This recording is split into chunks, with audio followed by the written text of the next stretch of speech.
बिस्मिल्लाहिर्रहमानिर्रहीम। मैं हूं ताहिर ढिंडसा और आप देख रहे हैं ST TV. Pakistan is on the tenter hook. ये वो टर्म है जो उसे एक्सप्लेन करने के लिए अब अगर किसी ने समझना हो तो उसका ये मतलब है जो आजकल हो रहा है पाकिस्तान के साथ। आईएमएफ का प्रोग्राम जो है वो सेटल हो रहा है, नहीं हो रहा। कॉन्फिडेंस का बड़ा लॉस है जिससे रुपया अपनी वैल्यू शेड कर रहा है। और जितनी अपनी वैल्यू शेड करता है, रुपी डॉलर पैरिटी चेंज हो रही है, वो सब्सिडी कहते हैं, बढ़ाते रहो। तो it is an on going saga, एक टैंगो हो रहा है। ये तो कभी भी रीच नहीं करेगा। इसका मतलब पॉलिटिकल है या क्या है? और इसी तरह अगर ये इन्फ्लेशन में ट्रांसलेट होने जाके तो इंटरेस्ट रेट के ऊपर इसका असर पड़ना शुरू हो जाएगा। मॉनेटरी टाइटनिंग हो सकता है, स्टेट बैंक करे। तो जो इंडस्ट्री है उसके पास जो सरमाया है वो महंगा भी हो जाएगा और सरमाया स्केर्स भी हो जाएगा। आपके एक्सपोर्ट्स में वो रिफ्लेक्ट होगा और करंट अकाउंट में वो सारा। तो एक तरह से अगर टेंटर हुक का मतलब मुझे अगर समझ आना शुरू हुआ है पहली दफा इकोनॉमिक रिपोर्टिंग या जर्नलिज्म करे तो अब आज हमारे साथ एक अहम शख्सियत मौजूद है। और अहम शख्सियत की वजह ये नहीं है कि वो इकोनॉमिस्ट है। ये he has been a country head in Sri Lanka from the IMF side. और उसके अलावा लोकल भी प्लानिंग कमीशन में भी देखा है, where you plan your economy for the next 5 year, 10 year, 20 year and down the road. हमारे साथ मौजूद हैं डॉक्टर नदीमुल हक। अपनी करंट कैपेसिटी में he is the vice chancellor of the pied. Doctor साहब बताएं थोड़ा सा हमें आईएमएफ के बारे में। ये जो बातचीत सागा चल रहा है हमारा उनसे, ट्राइलेटरल किस्म का, लंदन से भी कोई वो बात है, मिफ्ता साहब भी, और क्या है ये थोड़ा सा बताएं। देखिए, पहली तो मैं आपकी बात करेक्ट कर दूं कि Pakistan is on tenterhooks. अच्छा, इट्स नॉट। आईएमएफ के साथ हमारा रिश्ता कोई नया रिश्ता नहीं है। अच्छा। हम आईएमएफ के साथ 75 साल से इन्वॉल्व है। 23 प्रोग्राम कर चुके हैं। अगर आप 75 को 23 से डिवाइड करें, तकरीबन 5 साल, हर 5 साल एक प्रोग्राम होता है। प्रोग्राम की नौयत अक्सर साल, 2 साल, 3 साल होती है। तो हर 5 साल के बाद अगर आप वापस जा रहे हैं तो मैं क्या कहूँ। एक आईएमएफ क्या है ये सोच लें। आईएमएफ है इमरजेंसी वार्ड मुल्कों का। तो पाकिस्तान जो बार बार आईएमएफ के पास जाता है, इसका मतलब है कोई गहरा प्रॉब्लम है। ये आईएमएफ के पास जाना तो बड़ा एक सतही चीज होती है। IMF is an emergency fund, IMF is a lender of last resort, IMF is an insurance fund. आप इंश्योरेंस के पास तब जाते हैं जब कभी कभी बीमार हो जाए, रोजाना तो नहीं जाते ना। ठीक है। तो ये जो हम आईएमएफ के पास बार बार जा रहे हैं, तो पहली चीज तो तस्लीम कर लेना आप। हम लोग इन डिनायल है, we are a population in denial. हम सोचते हैं हमारा मसला ही कोई नहीं, हमारे मसले बड़े छोटे छोटे सतही है। जैसे बजट आ गया तो हमने थोड़ा सा टैक्स कर दिया, थोड़ा सा ये कर दिया। हमारे मसले सतही नहीं है, हमारे मसले डीप है। आईएमएफ के पास बार बार जाना ये शो करता है कि आपके मसले डीप है। अब ये पहली चीज तस्लीम कर ले, फिर बात ठीक। करते हैं आगे। ठीक है, ये कर ली। करंट मसला क्या है इस वक्त? बातचीत जो है वो कहाँ पे जाके ये कोई इंटर सा नहीं बन रहा है? करंट मसला वही है जो 75 साल से रहा है कि अच्छा। आपसे ना आपका फिस्कल डेफिसिट कंट्रोल होता है, ना आपका करंट अकाउंट डेफिसिट कंट्रोल होता है। खैर, मैं आ जाऊं। एक चीज तो हुकूमत के हाथ में, दूसरी चीज हुकूमत के हाथ में नहीं है। फिस्कल डेफिसिट हुकूमत के हाथ में है, करंट अकाउंट डेफिसिट हुकूमत के हाथ में नहीं है। करंट अकाउंट डेफिसिट जो है वो प्राइवेट सेक्टर के हाथ में है, पर एक हद तक हुकूमत के हाथ में। क्योंकि अगर हुकूमत बहुत ज्यादा खर्चा करती है तो ऑब्वियसली करंट अकाउंट पे भी असर पड़ता है, क्योंकि हुकूमत का खर्चा जो है पूरी इकोनॉमी पे असर करता है। तो जो करंट अकाउंट का डेफिसिट है वो ये शो करता है हुकूमत का खर्चा बहुत ज्यादा है। ठीक है। अब आईएमएफ जल्दी में होता है, रश में होता है, तो आईएमएफ खर्चे को हाथ नहीं लगा सकता। आईएमएफ हाथ लगाता है टैक्सेशन को। हमारी हुकूमत बड़ी इससे तकवियत लेती है कि टैक्सेशन को हाथ लगाते हैं।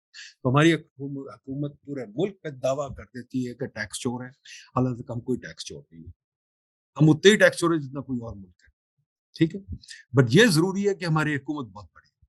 अभी भी देख लीजिए, बजट में सरकारी मुलाजमों को 15% का इंक्रीज दे दिया। सरकारी मुलाजमत सबको पता है कि जरूरत से ज्यादा है।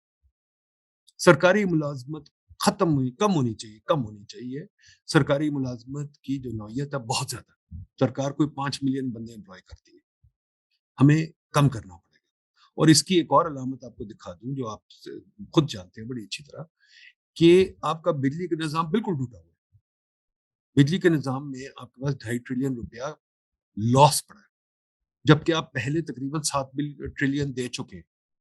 ये 15 साल से लॉस चल रहा है और इसका कोई नहीं हल नजर आ रहा, क्योंकि लॉस जो है वो सारा बार बार एक ही बात आ जाती है, collection losses, transmission losses, distribution losses वगैरह। तो भाई क्या है, ये मुलाजमत ही है ना कि सरकारी मुलाजिम काम नहीं कर रहे, काम कर रहे तो सब ठीक हो।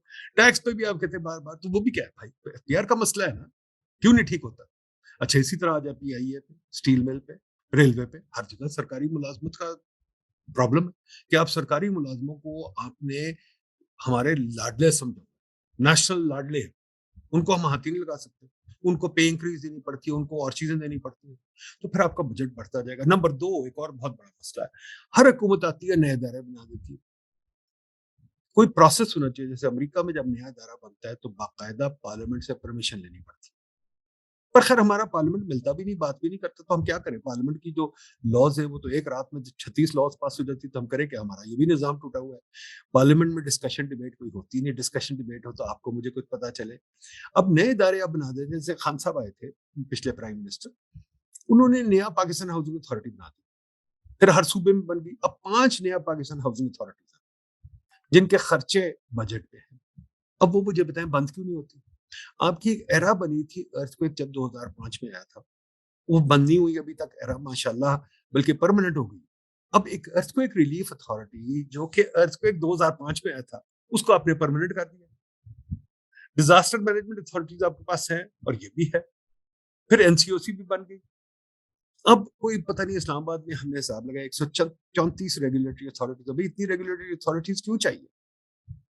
तो मैं गिनता जाऊंगा, बहुत इदारे ऐसे हैं जो कि बिल्कुल यूजलेस हैं। बल्कि मुझे याद है कि मोइन कुरैशी ने भी इस पे कुछ निकाला था, ईश्वर साहब की रिपोर्ट ने भी निकाला था, बहुत सारे लोगों ने निकाला है कि 400 से 500 इदारे आपके बिल्कुल फारिग हैं, उनको बंद करने की किसी में हिम्मत नहीं है। तो भाई अगर उनको बंद नहीं करेंगे तो खर्चे तो वहां जाएंगे ही नहीं। तो क्वाइट फ्रैंकली हमारा बहुत बड़ा मसला है खर्चे का, सरकारी खर्चे का। सरकारी खर्चे में वो चीज भी डाल दूं जिसपे हमने बहुत बड़ी रिपोर्ट लिखी थी कि सरकारी जो मराते हैं, जो सरकारी सब्सिडीज है, लाइक घर है, गाड़ी है, आपके प्लॉट्स हैं, ये वो इनके बहुत बड़े खर्चे जो कहीं अकाउंट ही नहीं होते, जो पता ही कहीं नहीं। ठीक है, तो ये खर्चे भी कहीं आने चाहिए। तो हुकूमत बहुत मोटी है, उसको ट्रिम डाउन करने का तरीका होना चाहिए। अनफॉर्चुनेटली वो हम करते नहीं है, हम सिर्फ एक चीज, टैक्स दो, टैक्स दो, करप्शन करप्शन। ये टैक्स और करप्शन बोगीमैन है, these are not the fundamental problems of the economy.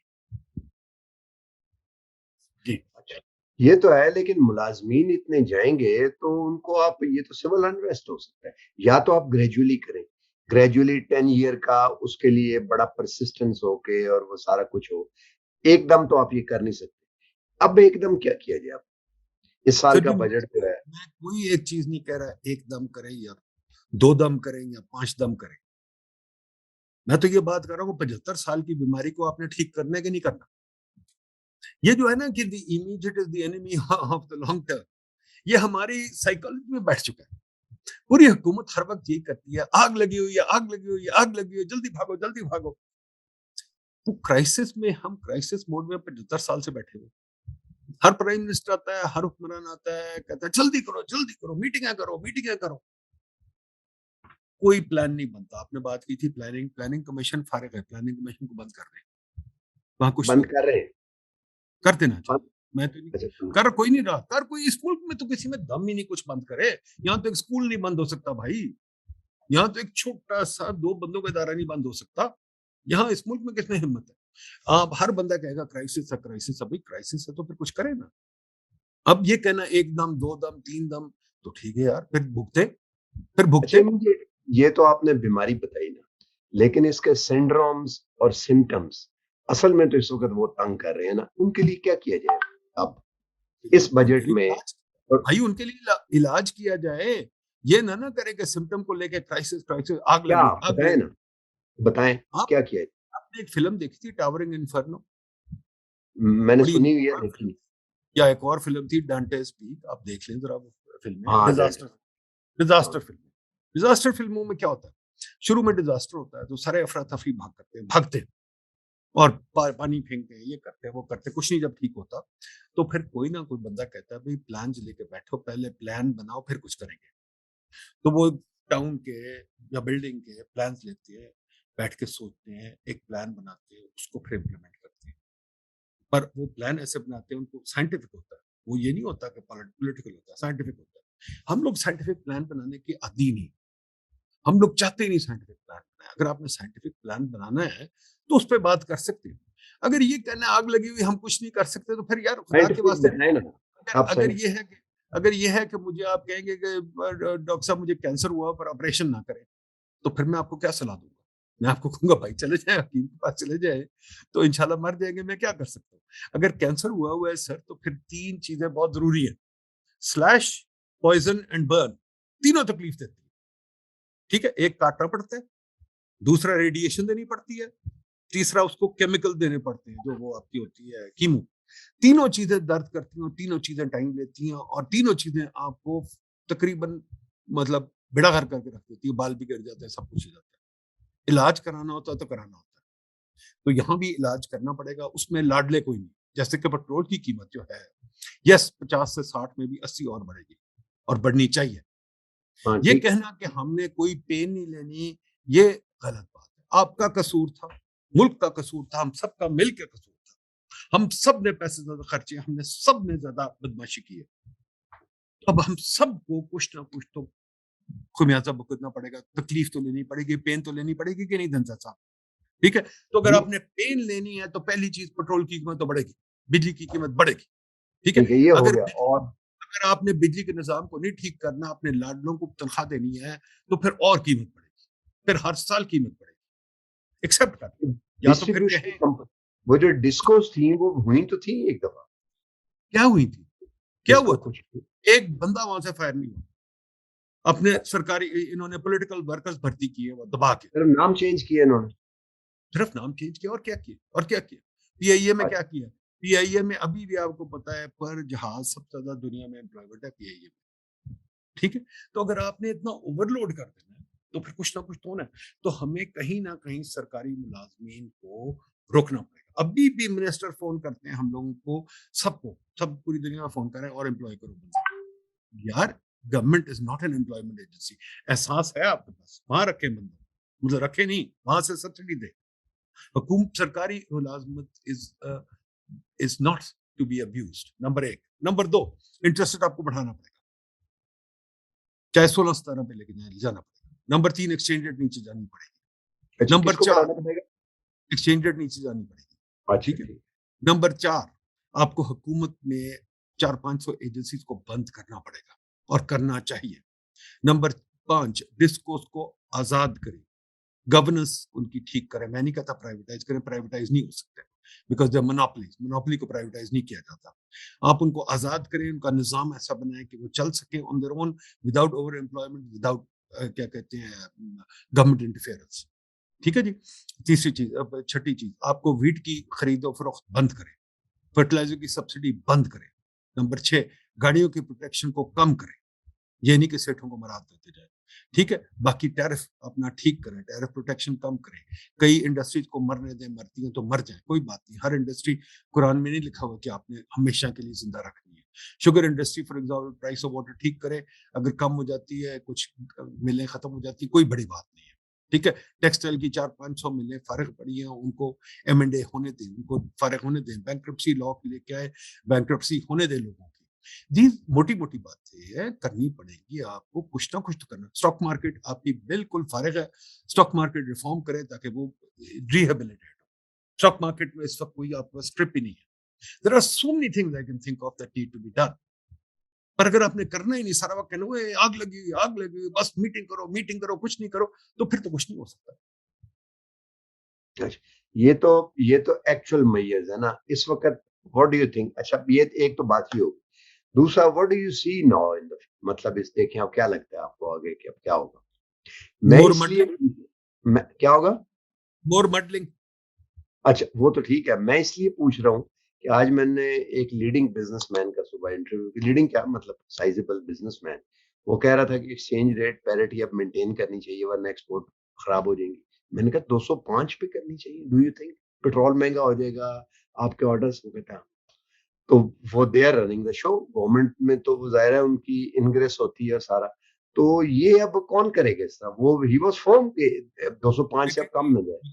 मुझे मुझे इससे कोई ताल्लुक नहीं कौन करेगा, ठीक है? अच्छा। I am just an analyst. मुझे कोई शौक नहीं कहने का कि कौन करेगा। अगर हुकूमत को नहीं अकल आती, लोगों को नहीं अकल आती, तो मैं क्या करूँगा? अगर बिज़नेसमैन को आपने पैसे देने हैं और सरकारी मुलाज़िमीन को पैसे देने हैं, तो प्लीज़ दें। आप लोग फिर टैक्स दें, दबा के टैक्स दें। फिर आपका टैक्स रेट 50% होना चाहिए, आपकी बिजली की कीमत क्या कहते हैं 50 से 60 रुपए होनी चाहिए, आपकी पेट्रोल की कीमत 300 होनी चाहिए, डीज़ल की कीमत 300 होनी चाहिए। ठीक है, फिर करें, गुज़ारा करें। देखिए जी, life is full of choices जिंता साहब। Hmm. We have to make our choices, we made our choices, we have to live with them. अच्छा, आगे अब क्या लगता क्या है? I know you are not a magician, नहीं है, आपको पता होगा या कोई आगे अब क्या लगता है आपको? आगे फॉर लगता ऑल यही है कि अब इसी तरह चलेंगे। हमने कोई अच्छा। चीज़ तो चेंज नहीं की और ना करेंगे। इसी अच्छा। तरह रोजमर्रा क्राइसिस में चलेंगे, भीख मांगते रहेंगे, कोशिश करेंगे हमारा काम चलता रहे और चलाते रहे, और कभी कभी कुछ करेंगे, कभी अकाउंटिंग गलत करेंगे, कभी इन्फ्लेशन के नंबर्स कम दिखाएंगे, कभी कुछ करेंगे। सिस्टम कोई चेंज नहीं हुआ। जो बातें करने वाली हैं, जो आपको 6-7 बातें बताई थी, वो कोई चेंज नहीं हुई।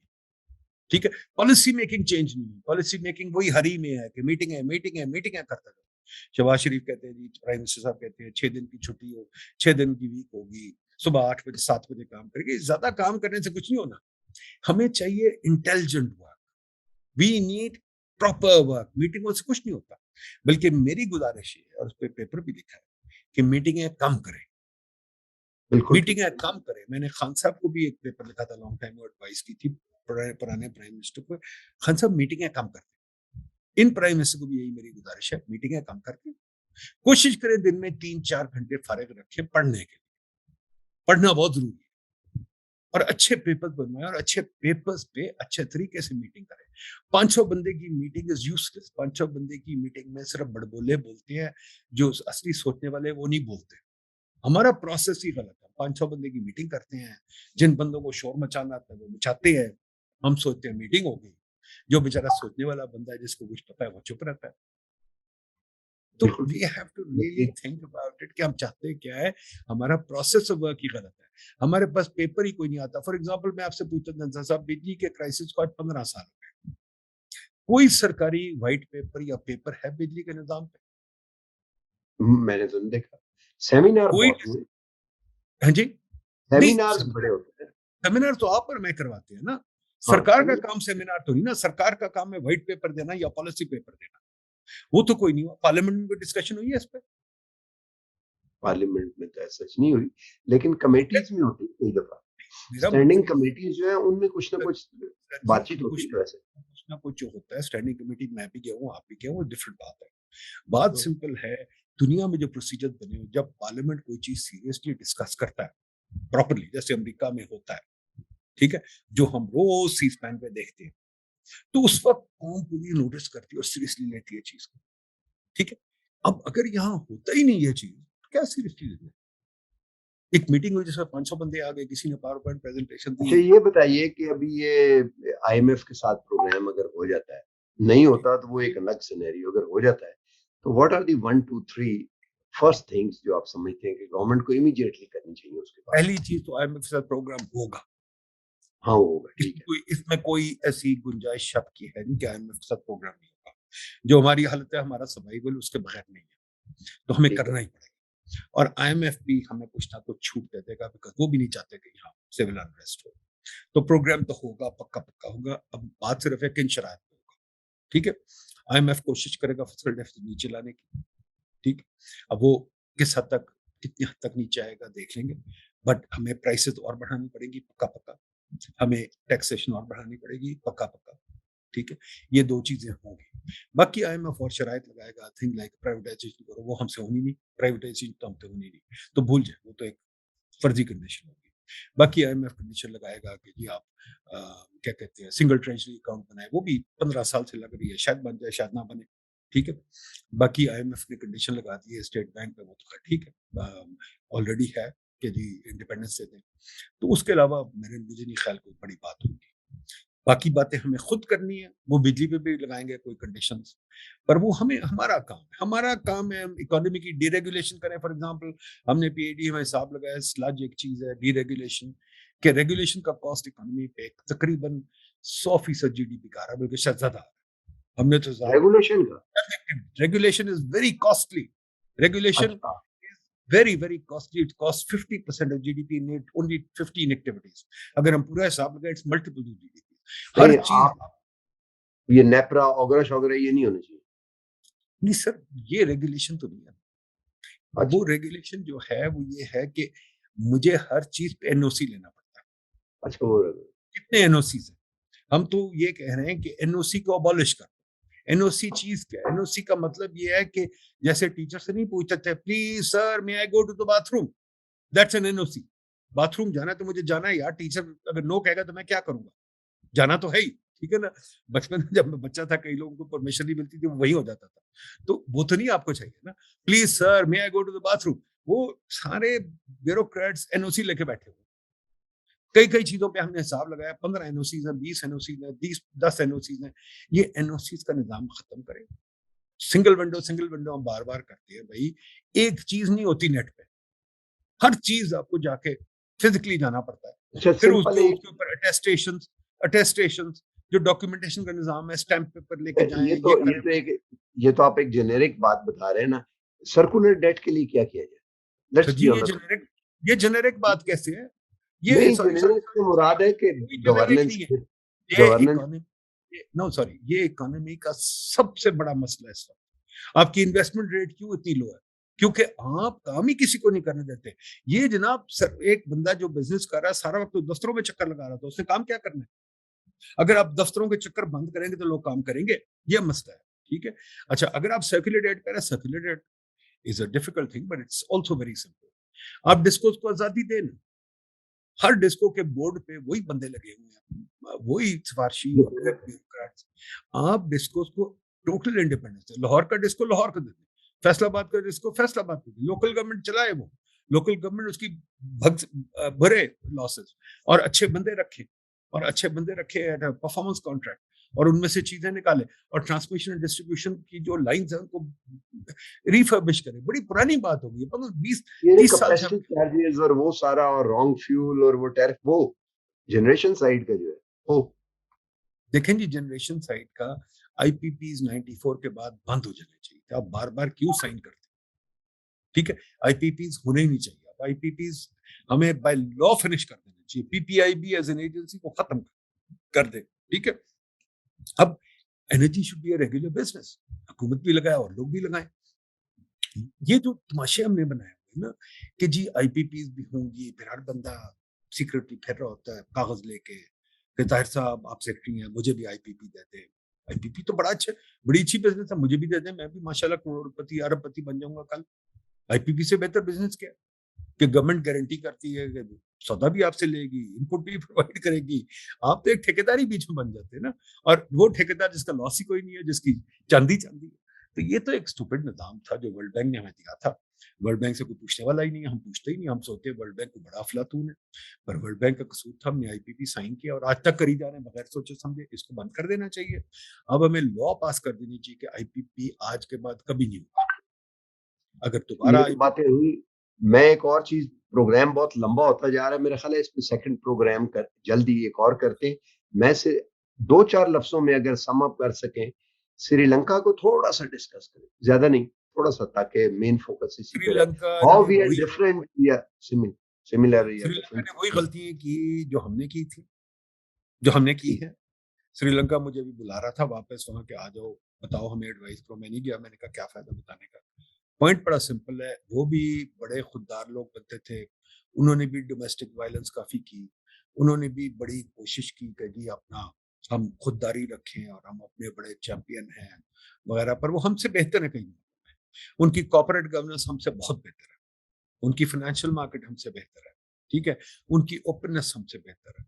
पर उन्होंने जो गलती की वो बहुत ज्यादा, उन्होंने वेलफेयर सिस्टम बहुत बड़ा बना लिया अपने गुंजाइश के मुताबिक। उन्होंने अपनी गुंजाइश के मुताबिक बहुत ज़्यादा सब्सिडी दी फार्मर्स को और लोगों को, और उसकी वजह से वो आज मार खा रहे हैं। देखिए, एक छोटे मुल्क होने की हैसियत से अपना फिस्कल डेफिसिट हाथ में रखें, अपनी सिर्फ सरकारी एम्प्लॉयमेंट हाथ में रखें। ये ना कोशिश करें कि आप बर्तानिया या अमेरिका को कॉपी करेंगे और बहुत बड़ा वेलफेयर सिस्टम बनाएँगे और बहुत लोगों को सब्सिडी देंगे और अय्याशी कराएँगे। ये बच्चों वाली बातें हैं, ये समझदार लोगों की बातें नहीं। तभी मैं कहता हूँ ना, हमारे हुक्मरानों को थोड़ी समझ की ज़रूरत है, थोड़ी ट्रेनिंग की ज़रूरत है। एक और बात है, जैसे मिनिस्टर बनते हैं वो सोचते हैं अक्ल-कुल हो गए। I mean that's a bad idea. कोई अक्ल-कुल नहीं होता, हर किसी को पढ़-पढ़ के सीखना पड़ता है। हम बिल्कुल भी अभी ठीक तक दिन में 5-5, 6-6 घंटे पढ़ते हैं। बिल्कुल ठीक है। ज़ाहिर है आप नहीं, आप तो उस्ताद हैं, आपको तो पढ़ना अदरवाइज़ ज़रूरी है क्योंकि पढ़ना आगे हाँ, कोई भी हो, अरस्तू भी हो, अफ़लातून भी हो, सुकरात भी हो, वो भी पढ़ के बने। हाँ, ज़ाहिर है, आई एग्री विद यू।